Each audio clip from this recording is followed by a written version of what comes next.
everybody. Welcome to If These Walls Could Talk. And I forgot to brush my hair out. Okay, and I forgot to finger mine. Oh! It's Wendy and Tim together again.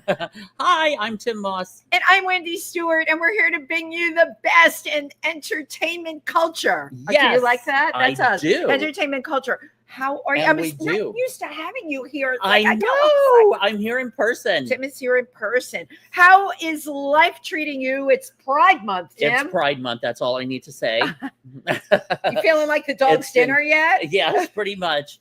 But yeah, my niece came in to town this last week. So I've been out all over New York City. Tour guide.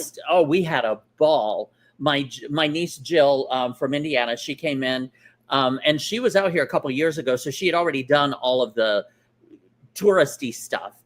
So one of the things she had said was, how about Coney Island? I was like, yes, I have not been to Coney Island in so long. So we went out, took one day. It was like that 90-degree day. That's perfect for Coney Island. It was great. Did you eat Nathan's? We ate Nathan's original, the original Nathan's. We rode the Cyclone. I was going to ask. Amazing, right? We rode the Wonder Wheel, and I got her on the swinging car, which she really did not appreciate. The swinging car makes me nauseous. It was so scary. It was nauseating. Yeah, and then we hit the beach and just laid out on the beach and went swimming, and just it was such a nice time. But we were all over town, like just hanging out in Central Park. It was her 40th birthday. That's what she had come to New York. So this was like a present. When you're saying niece, I keep thinking it's like a 20-year-old, but no. No, she had her 40th birthday. Wow. So on her birthday, we met our good buddy Ike Avelli. Yay! And we went down to Little Italy and had a nice meal down there. Manja. Then my friend Mark Eugene Garcia, he had written a play. Yes. And it was published, and he was having a book signing party. You went to the book signing at the drama bookshop. Yeah, we went to the drama bookshop, but we went early. I couldn't get there for that evening, and but we saw him. Cool. We saw there was somebody else I saw. We were also in the film with Mark Eugene Garcia. Yes, Modest Male Exposure 2, I Dream of Jeans. Yes. I bring that up because I ran into Jonathan Wong. Oh, yes, I saw. Okay, 6 degrees of separation, right? At the Pan Asian Repertory Theater, my friend Skip comes up from Washington. He's like, B. Vang, who is from Laos, has a play in there. B is a very good friend of his. We go to see this play. We're standing online to go in. And who is the theater manager but Jonathan Wong? I'm like, the last time I saw you was in a party scene. Yeah. And Modest Male Exposure. We were totally laughing. But I love that. It's like it's so absolutely great. I'm trying to think. There was another event that we had went to, or I went to see someone. Well, I want to share with you and everyone on here, the Moby Dick Blues is playing at La Mama ETC. It is a phenomenal rock opera.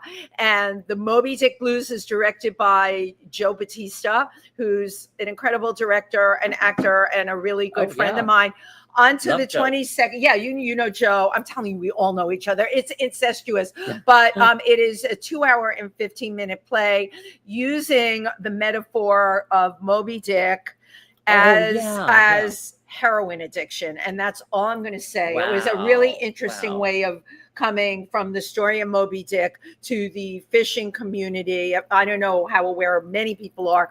There's so much addiction, opioid addiction in the fishing community. So that's what the play was about. But there was something like 17 songs in it. Wow. All original music. And the cast, there had to be like 16 people in the cast. Wow. This is an extravaganza not to be missed until the 22nd. Nice. Right? Well, so I got my niece while she was here and drug her to the No Kings protest, which was wonderful. And then we went over to Bloomingdale's to our friend Francis Legg, the chef Francis Legg from MasterChef. They had a booth set up at Bloomingdale's. He was doing demos at Bloomingdale's. Yeah, so we stopped by and got a bite of Shortbread Society. Shortbread. Yeah, he has a shortbread. But it was so great to see them. Wow. Did you know he was going to be at Bloomingdale's? Yeah. Oh, I didn't know. I wish I would have totally stopped by. So we had a dinner one night with Kit. Okay, cool. Then my roommate wanted to take Jill out to dinner, and we had went in Harlem to Red Rooster. The Red Rooster. Which is amazing. I had never been there. It's on Lenox and 126th Street, Yeah, right about a half a block from Sylvia's. And it's very famous. Oh, Did you see any celebrities when you were in there? No. Okay. Or I would have seen pictures of you with them on Facebook. But my niece was saying, "Oh my God, you're always posting, with celebrities." She goes, "I hope we have a celebrity sighting." Right. And we go to Times Square. We just sat down in Times Square one afternoon for a little while, and this guy comes walking by and he goes, "Tym Moss." He goes, "Oh my God, I saw your show at the Theater for the New City." And I was like, "Oh, thank you. I appreciate it." And then we go to stop by Pieces because I was going to see if Jim Silvestri was there when we were having dinner in the Village. And I passed by there and the bartender goes, "Wait, Tym Moss, aren't you Tym Moss?" I said, "Yeah." And he said he was in the same category as me, like for Best Cabaret many years ago. I'm telling you, it's 6 Award. degrees of separation. And my niece goes, "Oh my God," she goes, "I'm with the celebrity." Oh, I love it. I love that she said that. Obviously, she had a very impactful trip up here. I can't think of a better way to. It was amazing. We had a ball. 40th birthday. Time. I missed you at Drag Explosion. I thought you might go to that. Linda Simpson, in the day of Pyramid Club, Limelight, took lots of pictures. This was before camera phones, and Linda kept all of the pictures. Hence, the first show called Drag Explosion was a slideshow of people from back in the day. Wow. Some of which who are still with us, many who aren't. Right. And Linda, of course, produced a gorgeous coffee table book. So you could just go on Linda Simpson's site and you can find out where to order the book. It is absolutely phenomenal. I knew so many people in it. Of course, my dear heart sweetie, who's no longer with us, was in there. But she did the Drag Explosion slideshow again. It's always a little different. And Linda's narration is always a little different. She's so funny. But that was done at the National Arts Club last Friday night, which it was, and the tickets were free. They, this is what people can say what they want about Facebook. It just popped up and it was like free tickets or order here. So I hit it. It was Eventbrite. Packed. They were spilling out of the room. Yeah, because my niece, she had checked on a few things that she said like free things in New York to do. One of the things, we went down to Chelsea Market and then went on our way over to Little Island. There was an immersive experience called The Forest Within. Ooh, and it's right at 10th Avenue and 14th Street.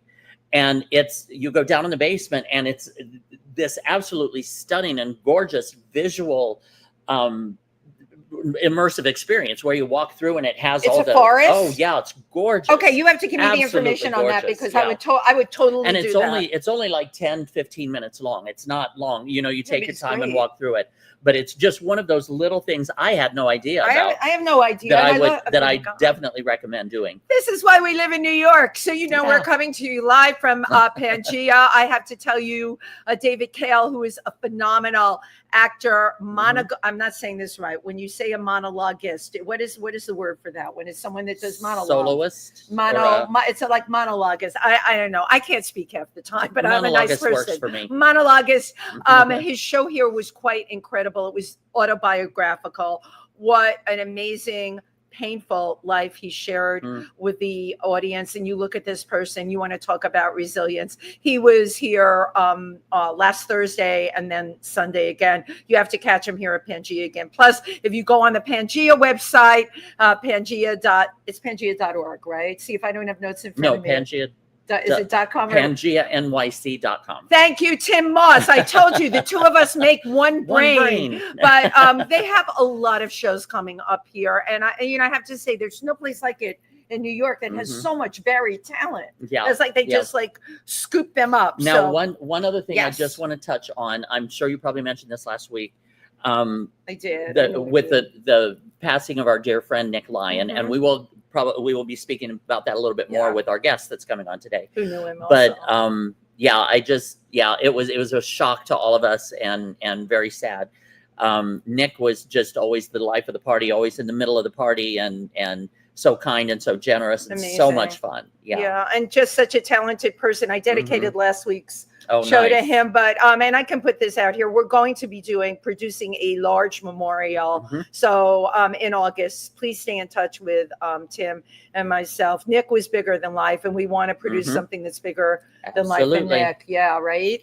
Right. So, ironically, our guest today, of course, also New Nick. Yes, So, absolutely. I love our guest today. I do too. Like the king of pop culture and reality TV, but Absolutely. also an amazing producer, actor, singer in their young life. I cannot believe the range of talent they have. I agree. But more than anything, the shows that you probably know, the Seance with Queens, Tan Mom, who is like that's a category into themselves, at the Adam Barta Show on Facebook. Let's put our hands together for the one and the only Adam Barta. Adam Barta, yay! There he is. There you are.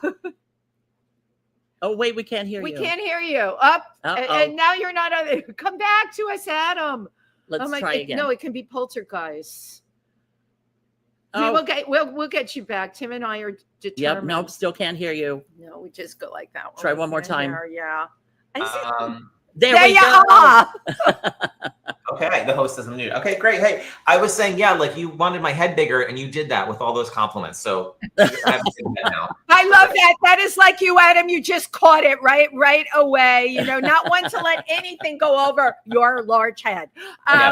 Thank you so much, first of all, for being here, and really thank you for the amount of creativity that you uniquely have added into our world. Oh, you know, it's absolutely. really a pleasure watching you over the years, and you continue to create. What's your secret, Adam Barta?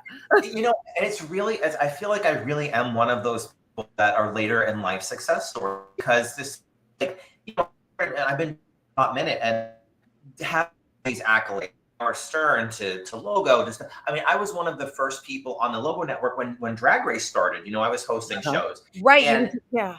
Just doing this for like so many years, and then, you know, not really getting any kind of recognition, because at the end of the day, I was like, you know, the pandemic, I was like, how do I make money? I don't know what to do. Like, I'm still, what have I done? And it was like, once I started, and we were talking about this a little earlier, you know, becoming self-aware of who I was and what I'm good at, and I just owned it. I shot off, and I've had incredible success since. So the secret and the short answer is just authenticity, being myself, and just owning you. You know, we say it all the time, just to you. And I look at your capabilities and think to myself, how is someone going to produce you when you have so many facets in the area of production? How is someone going to produce you when you have all of these kinds of ways of looking at things that are very unique yet very contemporary? What was that show you are? I Am My Own Wife. You are your own performer, producer, and singer. Yeah. You, Adam Barta. And that's really the evolution of what I am today. And we'll talk about that. But the Facebook show really is me, and it's me at my highest form. It's me performing and doing content. Now, a lot of it is like, you know, I'm dropping my panties in the bathroom, and it's crude humor. Guess what? So was Carol Burnett at the time. So was, you know, there lots of artists were considered crude and, you know, pushing the boundaries. So I don't mind that. But, you know, I'm a one-stop shop. Yeah. And it really is like, I realize, like, I don't like being the CEO. Like, I've been in this situation where I was in charge of everybody, and I hate it. I hate it. I just want to be creative and collaborate. I don't want to be in charge of people. I don't want to tell people what to do. You know, I like my own stick in it. Yeah. No, I totally hear you. So, what I was thinking, and I watched, of course, the Adam Barta Show on Facebook, and, you know, they're short. Everything is short, and it moves, and the perceptions are brilliant. But it made me think about your career, right? When you started, there was no TikTok. So these formats have evolved, but you managed to evolve with them. Yeah, and it's interesting. Like, I just recently did the Octomom documentary on Lifetime, and they were asking me about that in the series. And I said, you know, I kind of consider myself to be a forefather of the viral video, because back when YouTube was starting in the early 2010s and the late 2000s, I was doing stuff with Tan Mom, and it was getting millions of views. The New York Post did an article on me about it, like, back in the day. So I think once, like, everybody started doing it, I just kind of got buried under everybody else, the competition. But then it was like, okay, how do I change and adapt this to be my own thing? And then that's kind of where I wound up into this lane of, like, people love watching my short content. Like you said, that's all shorts, and people love watching me do silly, stupid stuff and make fun of myself, take the piss out of myself, as they say in the UK. You know, like, I love doing that. So it's making a fool of myself, but I'm laughing too. And let me tell you, I will sit here, my partner will be like, what the hell's going on there? I will sit here laughing at myself. And I'm like, I am in the right place in my life. Like if I'm doing that. So yeah, you're doing what you want to do. Now, Adam, you started out, I hate using this word legit, but you started out like a very, very legit, right? Like off-Broadway actor in New York. Can you elaborate on your history for us? Yeah, and and we'll get into this. We had a special guest, so I don't know if he's able to make it because I haven't heard from him in 15 minutes into this. But I used to start years ago. I did off-Broadway theater when I was in my 20s, and I think that training, that theatrical sort of background, gave me the chops to really have the foundation of what I'm doing now, because anybody can act the fool, right? But if you act the fool with intention to get people to laugh, that's more of a skill, and I think that's something that comes from my more legit training. Right. But you are also a very funny person to begin with, and early on in the game, did casting directors notice that? Like, were you a challenge to cast? Well, I was not self-aware of myself. I was trying to portray myself as this sexy, hot heartthrob. But I'm blithely unaware that I'm gay. I'm more flamboyant. And these are all not bad things, but these are not the box that I checked myself in. And that was the big problem. I checked myself in this box. Even when I was doing the music and the pop star, I was trying to create this persona of like this cool, I can't even dance. I have no rhythm. I love to make a fool of myself on the dance floor, but me being a dance artist is such a joke because I have no rhythm, but I love to sing. So it's like all of these things that I wasn't really aware about with myself. I think that was kind of holding me back. And it was like, no, you are funny. And like, even right now, my look, like I have glasses on. I'm this is more quirky. Like back in the day, I'd be like, no, take the glasses off. You have to right. Sexy. Well, again, go ahead, Tim. That was when I first met you, was in the music, when you were doing the music and singing and songwriting. And again, we were all trying to present ourselves how we thought we should present ourselves rather than just being. Yes. But when you're young, right? Absolutely. You don't have that self. You right. We all have our layers like an onion now, or like a tree trunk, right? Yeah. Those rings start to form. You're not afraid to be who you are, and you're kind of like, screw it. I don't care what people think. I'm just going to do my thing. But when you're that age, think about who you were. I know I needed that approval, and I never fit into any category. I would go up for things, and they're like, oh, you're really great. We don't know what to do with you. I heard that more times than I care to count until I finally wrote the book of what they could do with me. But I had to serve it up to them. And I imagine, and this is something I think that hits people that do comedy. I really do. I think with legitimate acting, they can find a niche for you. But comedians are kind of like a wild card.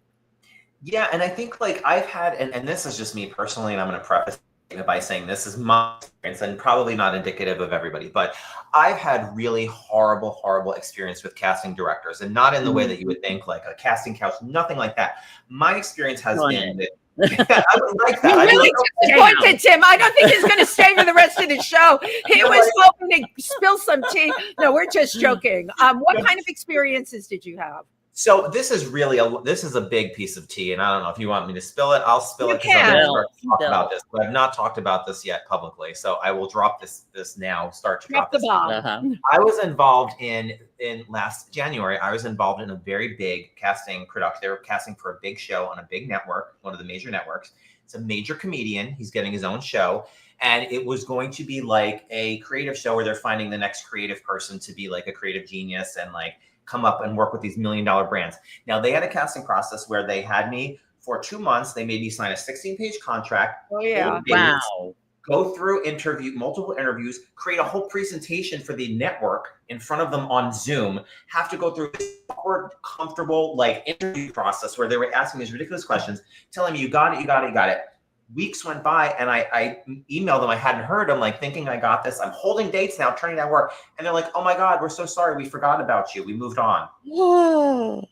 You're horrified. I'm not surprised. No, I know, being but jaded. It sucks. And I've been there, but oh my God. But that's the problem with the industry. Your background, by the way, you're major. I actually binge watched you for 4 hours. I had to take a Klonopin to go to sleep. Screwed up my sleep. My poor dog took a poop in the TV room because he didn't get a walk. All of this is your fault. However, I'm going to tell you this. I looked at all your stuff, and I mean, they had a jewel, and they were like, "No, we forgot to call you." I mean, that's so disrespectful. Well, you know who it was, and I don't know if I want to say the name of the person, but I will eventually. But I'll let you guys guess it. Okay, it's all I'll say is it's not Jimmy Kimmel because I like Jimmy Kimmel. It's not Jon Stewart. Jimmy Fallon. It's not Jimmy Fallon. Yeah. We'll see. We'll see. Again, the problem is that these corporations, these huge corporations, they reach out, they have all these people coming at them, and you have to jump over this hurdle and have to do this and submit this and do all of this. And then it's like, oh, sorry, I forgot about you. Sorry. God, that's so aggravating. That's why I prefer to do what you're doing, which is self-produce, write your own stuff. Like everybody, let's just get everybody together and let's do it ourselves. Yeah, and that's honestly where I'm at, and that's why this my Facebook show is so empowering because I'm almost at 200,000 followers. Like we had 300 million views last month and 17 million interactions. Not views, 17 million people interacted. Wow. That's more than Jimmy Fallon's going to get on his show. I'm sorry to say it, Jimmy. You know?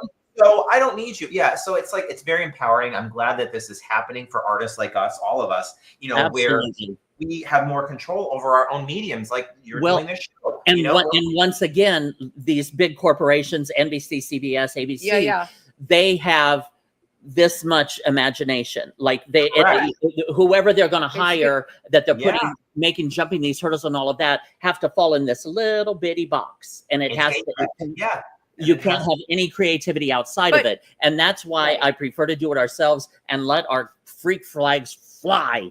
But to Tim's point, we don't have those budgets. We don't have the big bucks. We have to find a way to keep money coming in no matter what. I'm constantly dealing with that. I'm pretty smart with that. But at the end of the day, we can create our own stuff. Look at all the followers that you have. And we are also in a time, God bless, where it's not totally up. You've got stuff on Tubi, right? We have other venues we can put our stuff on, even as Facebook, as basic as YouTube, Facebook, or whatever. We now don't need that other stuff. And that's the blessing, because that is the kiss of death. It's that, what would Sally Field say? You like me. You really like me. None of us want to be in that position whatsoever. My bone to pick, or boner to pick, we have Adam on here. My bone to pick is I get tons of auditions, and it finally occurred to me why I get tons of auditions and book so little. They're all on Zoom now, right? I'm getting tons of auditions because when they call me in, they've called in now 500 other people. And chances are, while I'm struggling at home to get my lighting, my framing, my 4 ring lights, all of it perfect, while I'm doing that, they may not even get to see my actual audition. I feel that's exactly what I felt like with this NBC thing. I was like so perfect. I stressed out. I had panic attacks, and to not even acknowledge me, like it's just like, how dare you? It just makes me feel so human. Well, but you're also a household name. You are, for whatever it's worth to them. I mean, you've got so much content out there, and you are known. I mean, you are a personality. I hate to think that they called Joe Blow in Mr. Mediocrity and they passed over. How could they pass over you, you know? Well, I think honestly, and I don't but I think maybe it was because they did say actually that Jim, fan of mine, and that in the show, knew me because it was fair to the other contestants. So maybe that was honestly a thing, but they could have, that would have been a good, if they said that to me, I would have felt good. I was like, okay, you don't want me because I'm too famous. All right, that's fine by me. That could be a very real thing, Adam. Absolutely. But to say, oh, we're sorry, I mean, doesn't fly. But yet you're moving and shaking. I want to go back in time with you a little bit because you have done so much. You came out, I think it was 2006, with I Want to Hold You, which immediately took off. Had you done any kind of recording before that? Yeah, I did something actually with Jordan Von Haslow. We released Who's at the airport? Hi, Jordan. We're waiting for you. He's at the airport in Las Vegas. So I'm not sure if he'll be able to sign on. I love you, Jordan. We were gonna get to Jordan, but we have a big exclusive we're gonna reveal involving Jordan in a bit. But yeah, he was the first person I did a single with, and we literally did this in my bedroom on like a Fisher Price type of recording machine. Stop it. What year was that? This was 2003, maybe. Wow. And I have to send you the music video. We did a music video and everything. Jordan's in it. He's playing the gay Freddy Krueger. It's oh my God. I will share it with you. It was something, and it's still out, I think, available. And I tell Jordan to take it down all the time, but now he's like, it's so bad, it's like iconic. Just keep it there. So yeah, but I love that you worked with him back then. But then you ended up having a hit with "I Want to Hold You." You were on the charts. Yeah, that was my first. It was at Abercrombie, and it was on the Click List. It was like the #1. And this was when Logo had first started. And it was funny because they were running ads for my thing next to Drag Race. So it was like I was just as big as Drag Race at one point. Yeah.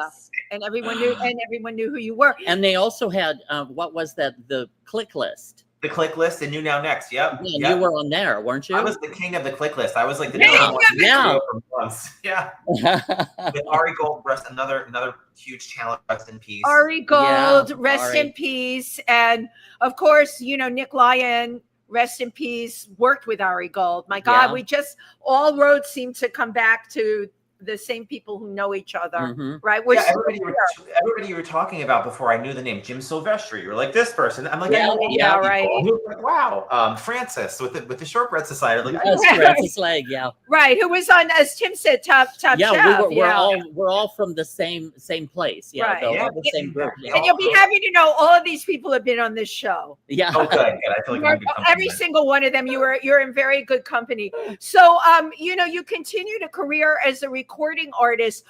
At what point did you start to branch into reality television? I'm dying to know how that happened. So I've always been obsessed with reality TV. And I remember this because I remember being like 12 years old in my uncle's house watching The Real World Miami and being obsessed with it and wanting to be on it so bad. So I think I've always been had a love for reality TV, but I think I sort of deviated for when I went into music. I kind of just put that on the side.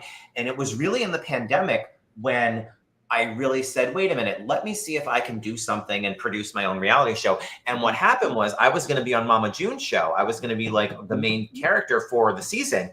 They were going to have June live with me as when she was getting sober, and I was going to be her part. It was going to be awesome storyline. And the night before they were flying down to Florida, they were going to film my house. I got COVID. And this was in the middle of the COVID thing. And they were like, They cut me out of the show and they just wrote me off the whole thing. And I was so devastated. It was I have COVID and I'm getting fired. This is the worst day ever. That's a t-shirt. I want a t-shirt that says that. COVID and I got fired from Mama June's show. Oh my God. So that was when I just kind of was screw this. And I was like, you know what? I'm going to do it myself. I'm going to do reality TV myself. And that's when I did The Dish. I grabbed Mama June. I'm like, let's do our own show. And the rest is history. I'm like, let's just do it. Okay, but that is incredibly resourceful. You got cut out of that, but yet you rebound. You grab Mama June for yourself. You're like, screw it to everybody else. And you went ahead and did it. That is what makes staying power. Mm-hmm. Thank you. Now, you also, speaking of reality stars, Tan Mom. Wasn't she one of the first ones that you did a parody with or did a song with, actually? Yeah, it was. The very first was Octomom, but then Octomom, right? Yeah, and then Tan Mom was right after that. She was. How did you connect? Because Tim and I love it. I love having you here because these are people that are bigger than life in our culture. Octomom was all over the news. How did you connect with Octomom? What was the whole story behind that? I want backstories. Both Tan Mom and Octomom, there's a woman called named Gina Rodriguez, and she at the time was called the D-list diva, and she was representing all the mistresses and everything. And that's a perfect job for me. Come on.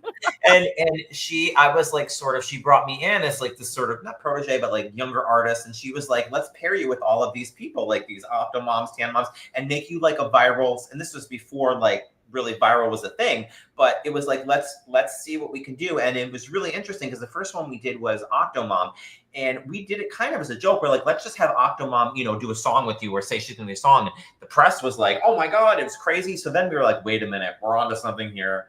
Let's do more of these. And it was just like, we just started doing it with everyone and everyone kind of. I love it. Well, now I think we have the video with you and Tan Mom. Yay. So why don't we That's take a the look one at I that chose. real I quick? love it. I love Tan Mom. It was so fun.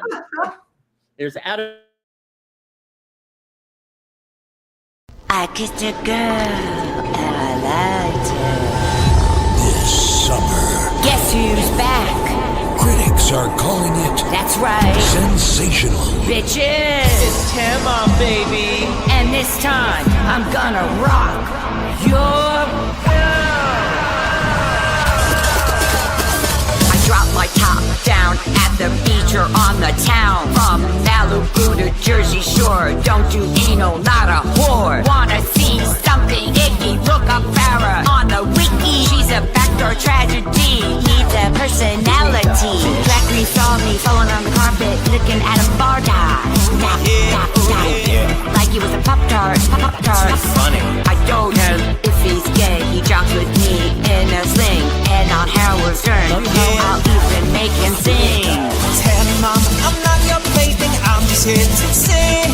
In my lifeguard outfit, running on the beach. Do you mind if I sex your body? You're barking up the wrong tree. I'm ready to be liberated. For the life of the party. Wanna party, rock my freaking body. I'm Tan Mom. No, she's not just anybody. Let me be the life of your party. She's Tan Mom, Rockin' out like Katy Perry. Tan Mom.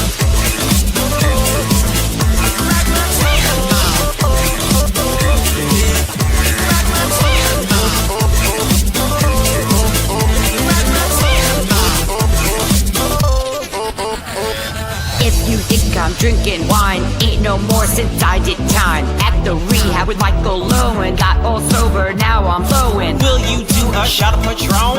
Hell no, to the no, I got my mineral water. And you're right in my zone. If you see me at the airport and I'm spraying to get tan, waiting 10 hours to fly And I'll high. be coming to the land. I got a skincare line, and I know I did some time. Had an international hit song. In my next vid, I'll wear a thong. Tan Mom, I'm not your plaything, I'm just here to look good in my skimpy outfit. Let's make it hot, make 'em move. See me on the nightly news, rocking all the headlines. I'm even writing a telebook, read between my lines. Wanna party, rock my freaking body. I'm Tan Mom. No, she's not just anybody. Let me be the life of your party.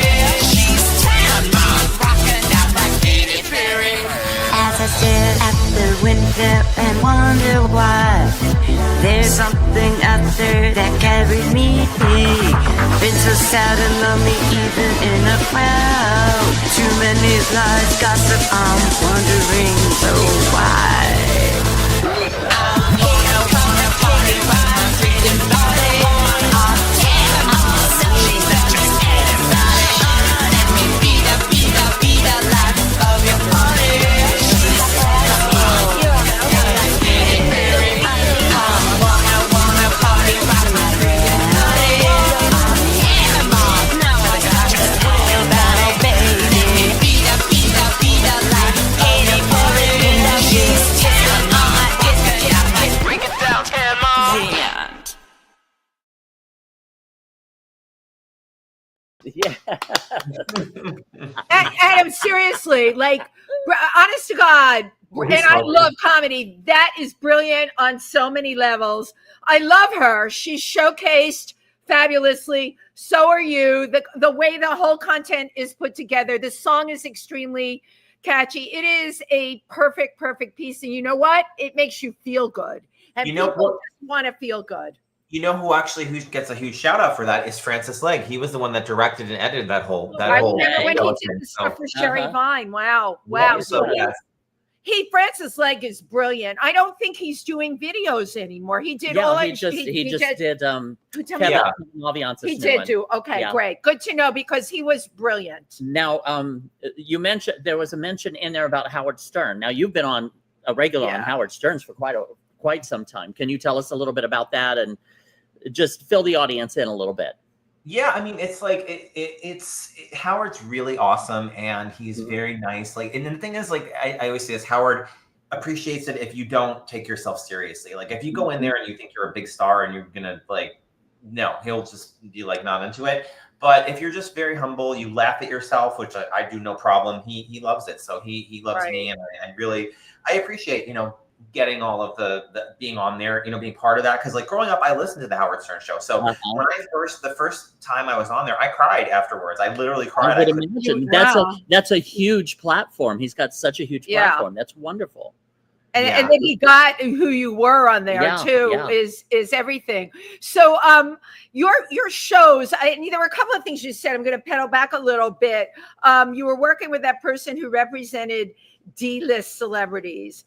Sometimes those quote unquote D-list celebrities, I mean, look at what they can go on to do if they are packaged correctly by the people that know that they really. Tan Mom she's great. She's wonderful in the video. The night I saw her at Club Coming with you, I was with Nick Lyon. She was totally wasted that night. By the way, I had to put spray tan on for you. Look, Tim, I'm dark. I knew I was going to be here with you. I didn't want you to judge my pale skin. Yeah, but I love that you have the foresight to take people that might not be someone that would get picked and see their brilliance. The show, The Seance with Queens, so funny. Just those women are so funny. What did you see and how did you come up with this concept? So I had a great partner for the show called named Greg Maliff, and he and I basically, we were watching, Drag Race. We would get together every Friday. We would watch it, and we would just love all the content that was drag queens. And we saw this thing. I think it was called. I saw what was it? Halloween or something? Halloween special a couple of years ago. Yeah, and the drag queens are on that. I'm like, what if we did something with like horror and like drag queens, and like what if we did seances and mixed seances in there? So we got a sponsor. I think Hennessy was our first sponsor, and we did the first episode. It was just supposed to be like a one-off special. We got Kimora Hall, filmed it, and it was so well received. We were like, oh my God, let's do a whole series. And we actually got greenlit by an investor to do a whole series of 5 episodes. And it was an interesting experience. I would never want to do it again.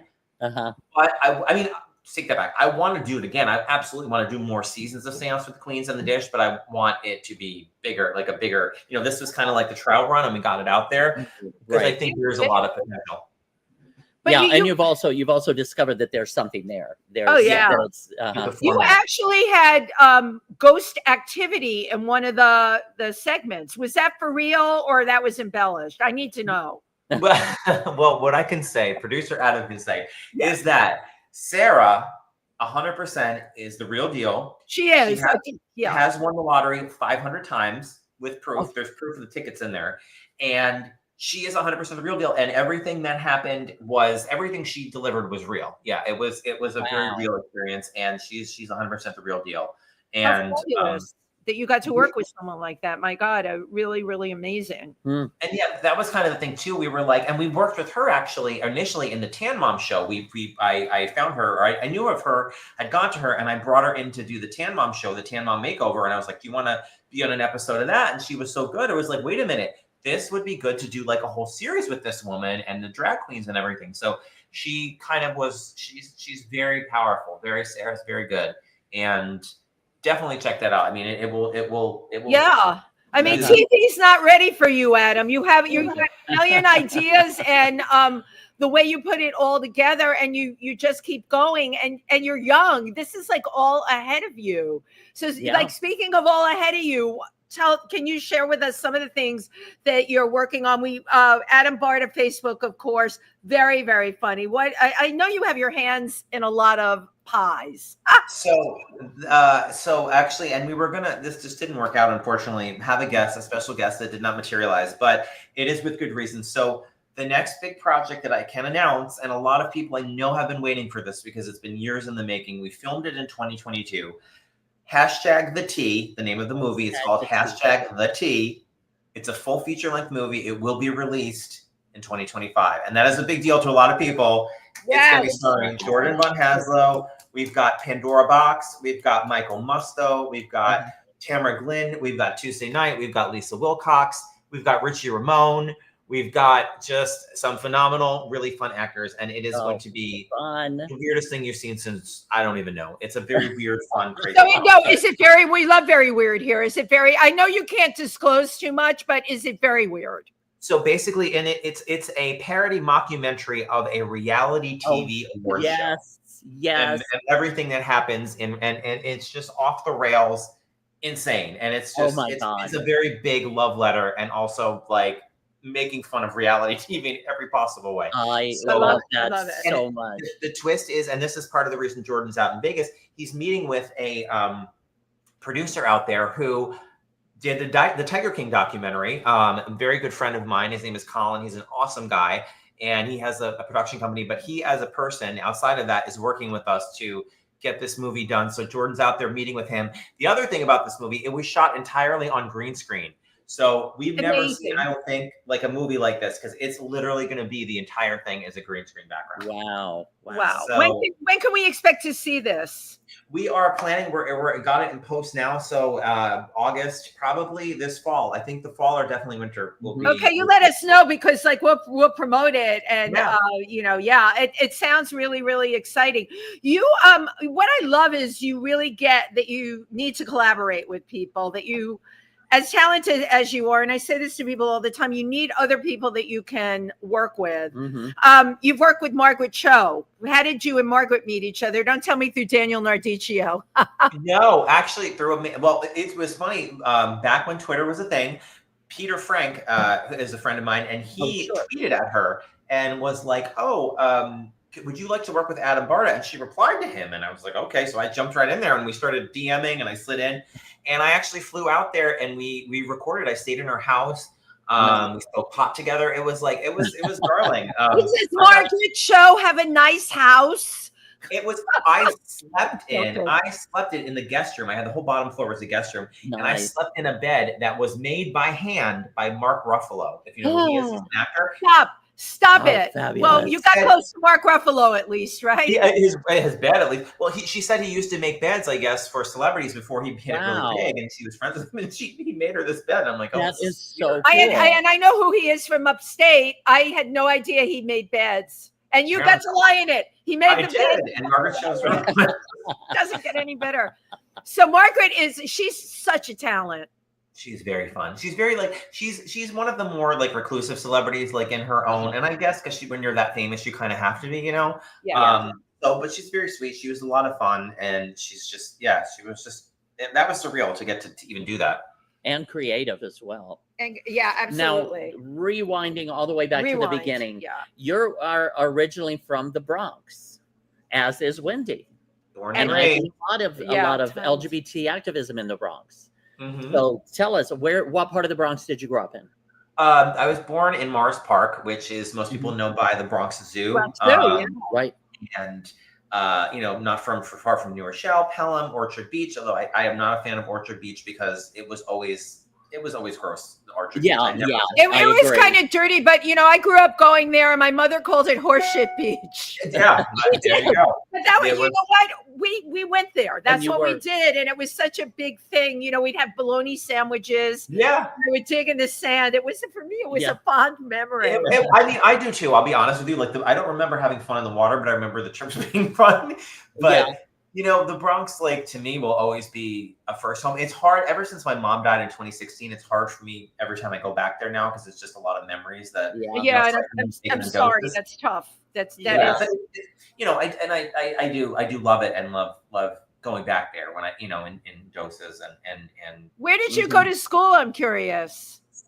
It was a school called St. Clair's by It was a parochial school, and then I went to high school at Mount St. Michael, which was I knew Mount St. Michael too. I knew boys at Mount St. Michael, but it doesn't surprise me that you had a Catholic school upbringing. And look at you. Yeah, of course. Oh goodness. Did you hear that? On fire, yes. That scared me. It was like a giant No, lightning strike. I think it's somebody from Seance with the Queens. And then, no, because this is the weird kind of thing. I saw that on one of the episodes. This is like weird. Okay, are you okay? Yeah, no, I was just, it just freaked me out. I saw this big flash and then that crash, but I'm fine. Oh my God, I think they conjured something up here asking about the Bronx. So, and speaking of the Bronx, there was one you did a song with Kathy Sledge from the Sister Sledge that did We Are Family, and you were going to perform it in Bronx Pride, but Kathy couldn't make it, so I filled in for Kathy. I remember. Yep, I remember that. I loved singing with you. We have got to do that love again. That you did that. That was a lot of fun. And Peter was there. Peter Frank. Yeah, he was there. Yeah.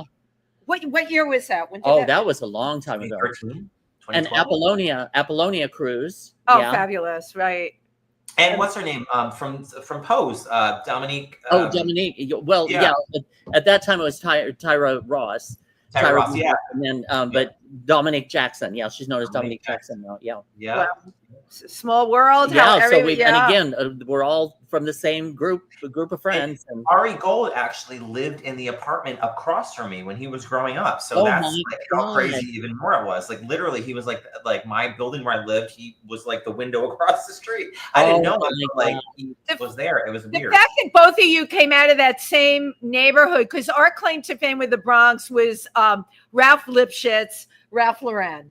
Ralph Lauren was like, that's all you heard. Oh, he was from the Bronx. And then everyone would jump on the bandwagon and say, oh, there were a lot of famous people. I love that we have two majors from our time that grew up in the Bronx.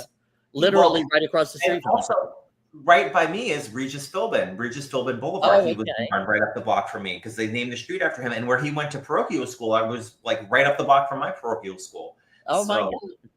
So when did you find out you had a flair for the funny? I was always like performing. I think I always had it, but I think like I wasn't really internally aware of it until like I started doing like the Tan Mom stuff, and people were like, and even then I was like, well, I'm trying to, I want to be serious. I want to be more nerd about it. But once I was just like, wait a minute, come on, Adam, this is just, come on. Nobody's taking this serious. It's funny. It was just like, okay, I am pretty funny. Okay, I am. And it's even, I'll be honest, Wendy, like within the past 6 months, I've really discovered this voice talent that I have. And it's through Facebook. I see people like, oh my God, he sounds like a cartoon character. He sounds like Woody Allen. And I think that's a huge compliment. I'm like, because I do the voices and I'm like, maybe I'm a voice actor. I don't know. Well, that's what I was going to say. I mean, you do have a great voice. You do. And that would be a good for animation. Yeah, Let's do something. I mean, honey, I would love to work more with you. We can as I would love to be one of the women on your. Those women are just like me. I'm like, because Andy's not so interested in me. I was put up for a number of those Bravo Real Housewife things, and never even could make it into the final pool. And I thought, okay, I'm not Andy's cup of tea, right? Well, she could be not so tan mom. Below Deck keeps reaching out to me to do that show. So if you want to do them, I can put you in touch with those people. They're looking for. We would love to. I don't even know what it is, but Tim, we do we have such a great time. I have to say, it's like people say to me, what's your plan for the future? Are you staying in acting? I don't even know how to answer that. We all have such great lives. Look at the work we can create, and look at the people that we meet. And for you, it's like, I'm like, Adam's going to kill me if I tell him that he's a feminist, but in a way you really are, because you raise women up, and believe it or not, you do show them at their best. Just because people are laughing, they're not laughing at them or putting them down. They're laughing at the comedy from the situation. Laughing with them. Yeah. And that's a special gift. There's many male directors out there that you get in the show, and I'm like, who wrote this stuff? I can't even say these words because they are derogatory to women. So when you're working with someone, say like Tan Mom, for example, do you work with her on what content, like what you sit down and discuss, like, I have an idea for a song, and do you collaborate, I guess is what I'm asking. I mean, when we first started, it was kind of like I was just as much, I think, of a baby as she was. Like I was just as naive, and we did get taken advantage of, I feel like, a lot by a lot of different ways. And you know, that's a whole story for another time. But like up until recently, I was like financially broke. Like with everything I've done, I've made no money. I've had nothing to show for it. Until I started doing Facebook, that I've actually have a real income. And Good. You know, it like we kind of just we were just happenstance in from project to project. Because when I first worked with her, I didn't expect it to be what it was. I was just like, it kind of took me by storm. And we kept doing them, not really knowing where we were going with them. And we kept trying to change the formula. And then the really big one with Free to Be Me, which was when we hit, that was in 2018. It was the #1 music video, I think, on Sirius XM. It like crashed the app. But the thing was, we made no money. We got no money from it. And I was like, this is not right. I'm making nothing and I'm getting all of this. So I'm like, it's great to be known on the Howard Stern show, but if there's no way to make a career out of it, I can't keep doing this. So that was kind of like where I stopped with Patricia, and she wants to do more stuff. Like she wants to do Tan Talk and do more stuff. And I'm like, I just need to make sure it works for me. I don't want to be taken advantage of in a way like where I'm just putting out content and everybody's loving it. But if I'm not getting, compensated in some way for it. But you brought up a very good point, because we started out by saying, these networks are this, that, and the other. When you get a contract role, I always joke with people, when I'm on Netflix, you'll be the first to hear about. But when you get a contract role, you have a paycheck in your pocket. All of this other stuff I invented this podcast because of the pandemic. Similar like you, all of my acting jobs, modeling jobs, and corporate stuff I did, gone, GONE, most of it never to return, right? And people that had regular jobs, they still got paid their salary and they got to work from home. Entertainers really got kicked to the curb, and many did not rebound. So that's a big thing. How do we make money from all of this? Because you said it, you're exploited, right? They're taking your content and everything else, but you're not getting subsidized in any way. That is still, even with like Spotify and stuff like that, we talk about that all the time. This brave new world of streaming and everything else, it seems to have its limitations in terms of the money that you reap. I think that I found that hands down, Meta and Facebook have been the best financial thing that's ever happened to me in my entire life. Wow. Take that for what you will. So I do, and I say that to give people hope too, like, because it is a tough landscape out there when you're a content creator and you're putting stuff out there. Right. And the thing is that so many people, like anybody, can create content and put it out there. So it's like this whole ocean of mediocrity too. And for people who actually have a talent for it, and it a lot of times get lost in the mix. And that's when you need to really aggravating. And that's where the secrets come in. And this is what I would suggest. I'm represented by a company called Network Media, but there are other companies, and you can just do research, and ChatGPT is wonderful. Go and search the algorithm, because really what I think a lot of people don't understand, it's not really about follower count anymore. It's all about your algorithm and getting in there and getting it to push out your stuff. Because there are people with millions of followers that don't get reach, and there are people like me with 100,000 that have 300 million views. So it's really about knowing that algorithm, how to get, and it takes the piss out of, I'm not good enough. I'm not, but it doesn't matter anymore. It's just, you have to know the algorithms. Yeah. And we're all on the same playing field with that. It doesn't have to do with your looks, your talent, anything. It's like follow that and then build up from there. I am curious, how is it, you're doing the Adam Barta show on Facebook, and we all know a lot of our friends were like, I'm leaving Facebook because of everything politically that came down, blah, blah, blah. You chose to do your show there. Why did you choose to do it there as opposed to launching a major thing on TikTok? We have a lot of friends on TikTok. I think, well, for me and what I do, TikTok is very young. It skews a very young audience. So it's a very different way of approaching content. And this goes back to the algorithm, knowing what the algorithm is. I'm trained on the Facebook algorithm, and I know how and what and it likes to make it work. So that was a fit for me. And that's where kind of, I think, financially, like, and everything, the rewards are the biggest on Facebook for me. And TikTok also makes me nervous, quite honestly. They were just talking about banning it again yesterday. So it's a little unstable, right? Yeah. And God forbid, should you put everything up and work for years putting up content and then to lose it Oh all. my God. That would Yeah. be horrifying. So Well, we have some comments that I can't see. Tim, be Well, my eyes. Let's see. Apollonia Cruz. Hi, says hello Apollonia. from the Bronx. And we mentioned, David Higgins. Says Danny hello- Higgins. or Yeah, from Danny. Indiana basketball. Love you, Danny Higgins. Of course, Apollo Suze. Cabrera. Yeah. Says hi. Suze Valgenero, who's a wonderful designer. Hello, dolls. Hello, back to you, She's Suze. in Massachusetts. Yeah. hey, everyone. Yay. Cool. So you have been a singer-songwriter. You have been a content creator. You've been a writer, producer. Is there anything that you haven't done that you would like to do? So at this point, the only, I think, things on my bucket list, I'm going to be honest with you, are I want to be on the Traders, the Celebrity Traders, and working on that. Good. And in a couple of seasons, and yeah, like just do my own projects. I think like doing the tea, like hashtag the tea, Yes. doing more Dance with the Queens, and more the dish, doing my own stuff. And I don't think I'm good. I'm good. And putting it out there. But because I know, like, to make a full-length feature is a lot of work. Is that something you kind of got bit with that bug? Would you like to jump back in the producer's seat of a full-length feature?